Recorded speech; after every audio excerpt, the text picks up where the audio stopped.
ఒరిగొండ జ్వాలాముఖి దేవి అమ్మగారి దసరా నవరాత్రుల సందర్భంగా వచ్చి దర్శనం చేసుకున్నాను. అందరూ ఆశీర్వదించినారు. అట్లే భక్తులందరూ కూడా నాతో కూడా వచ్చినారు. దాన్ని కూడా అక్కడ ఒక పార్క్ ఉండింది ఆ టెంపుల్లో, అది అడవిలాగా ఉండింది. ఇప్పుడు బాబురెడ్డి గారు దానికి జేసీబీ పెట్టి అన్ని క్లియర్గా చేసి పిల్లలు అందరూ ఆ పార్క్లో ఎంజాయ్ చేసేటట్టు చేశాడు.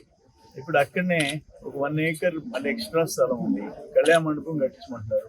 దాంట్లో కళ్యాణ మండపం శాంక్షన్ చేస్తాము, కట్టిస్తాము. ఇప్పుడు ఇక్కడ హాస్పిటల్కి వచ్చాము, అడవిలాగా ఉండింది. రాగానే జేసీబీ పెట్టి అంతా క్లీన్ చేయించాడు. బిల్డింగ్ ఓపెనింగ్కి సిద్ధంగా ఉంది, దాన్ని కంప్లీట్ చేస్తాము. ఇప్పుడు ఈ పాత బిల్డింగ్ కొత్తది కట్టాలంటే 1 crore కావాలంట. ఇప్పుడు ఆ బిల్డింగ్ 50 లక్షలు, 1 కోటి రూపాయలు కావాలంట. దీన్ని ఏం చేయాలో దీనికి కూడా లేదమ్మా. పర్పస్ ఏంటి? Delivery room, meeting hall. దానికోసం 1 crore రిక్వైర్మెంట్ ఉందంట.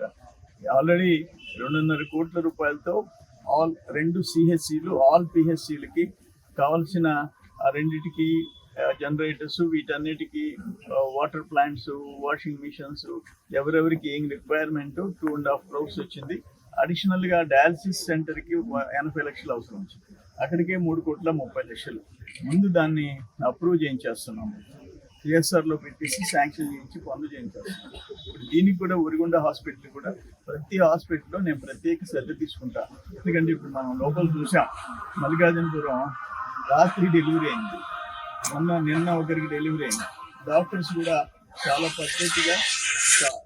పద్ధతిగా డాక్టర్స్ కేర్ తీసుకుంటున్నారు. మొత్తం స్టాఫ్ కానీ అందరూ వాళ్ళందరినీ నార్మల్ డెలివరీ నేను వాళ్ళందరినీ కూడా అభినందిస్తుంటా.